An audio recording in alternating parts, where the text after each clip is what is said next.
Well, we're looking today at the idea of, preparing the soil. And for that, that always strikes me as the way that we get younger people to pick up the message of living a Christian life. And that's tricky because young people aren't always easy to talk to. And we need to find ways to tap into that. And really, what better way to do it than what Jesus did, which, well, I can't go around doing miracles, but although I do magically produce money out of my wallet quite regularly, but he told parables, and there's still a strong culture of parables out there today. Some of them are much more visual. Young people watch videos and YouTube clips and things like that. So you've got to find stories that help people to get the message. And there's nothing wrong with that because it's exactly what Jesus did. That's how he explained his messages, was through parables. And there's a few I've come across that particularly strike home when I'm teaching or sharing about Jesus. And one of them is that story about the man, and I think his name was Joe, and he went to Africa as a missionary a long, long time ago. And he didn't speak the language of the village he ended up working with. So he just worked alongside the people. He shared his food, he shared their problems, he helped them out. He did all those sorts of nice things you do when you can't do anything else but be nice. And he worked there for a long time and then, sadly passed away. And a couple of years later, his church found the money to send another missionary. And this time he spoke the language. And as soon as he got there and started talking about Jesus Christ, the people all there said, "Oh, no, we know about him already. We know everything about him. But we call him Joe."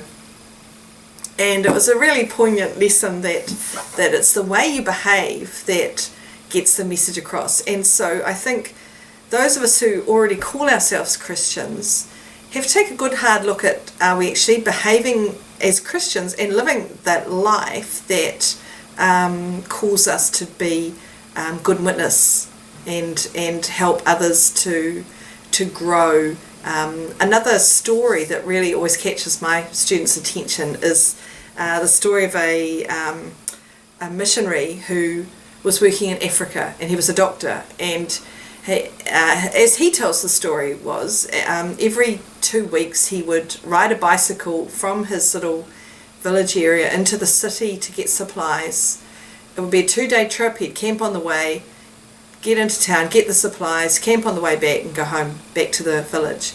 And he was, apparently one night he came across some people fighting, and he treated someone and told them about Jesus, and then he went on his way back to his village. And then 2 weeks later he made the same trip, and he ran into the guy that he had helped, and he said, I knew you were coming back, and we were actually going to attack you and rob you last night, but we didn't because you had those armed guards around you. And he said, "Oh, you got to be kidding me." And he was telling this story when he'd gone back home after he'd done his missionary tour.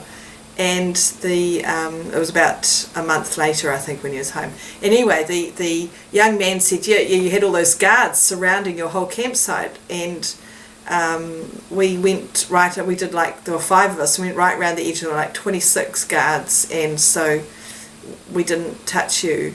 And the guy said, "I was just camping by myself." So anyway, he's telling this story back home in his own parish in America, and one of the men stands up and goes, "When was this?" And so he worked out the date this had happened, and the guy said, "That day, it might have been night there, it was morning here. I was on the golf course, and I had this sudden urge to pray for you." And he said it was so strong, I got some of the men from the church to come and pray with me, and we all prayed together. And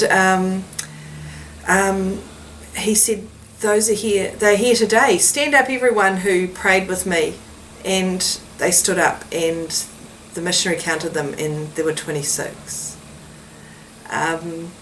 Now, I've read a lot about stories like that, and there are people that say these things are urban myths, they're legends. There are a whole lot of stories about people who've had those kind of rescues. But the point isn't whether it's true or not. The point is that these stories give people a sense of the protection of the love of Christ.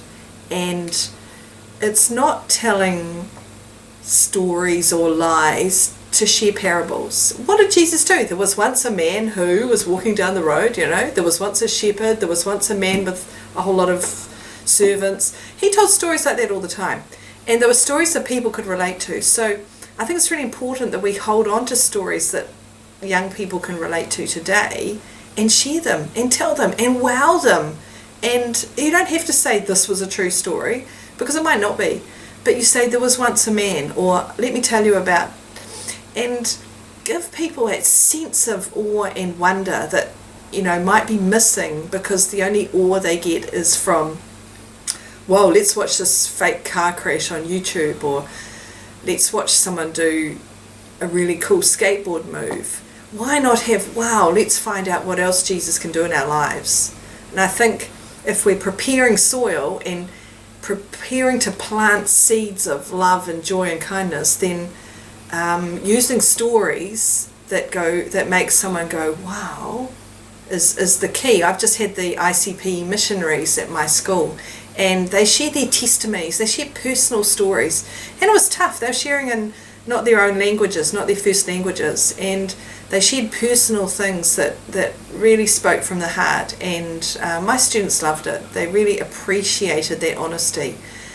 So whether you're sharing a true story, or whether you're sharing a legend, a parable, an urban myth that has a wow factor, stories are still really valuable. We've got to keep telling them. And maybe that kind of story just prepares someone to let that seed of Christianity just blossom a little bit. So go find some cool stories and share them with young people that you know, and fertilize that soil so that that Christianity seed, this is real metaphor now, but let that Christianity grow, but use the stories. Go look for stories. Look on the internet, look in books, ask other people, use experiences, and make it interesting. And that's one way that I prepare the soil for our seeds of Christianity. Yeah.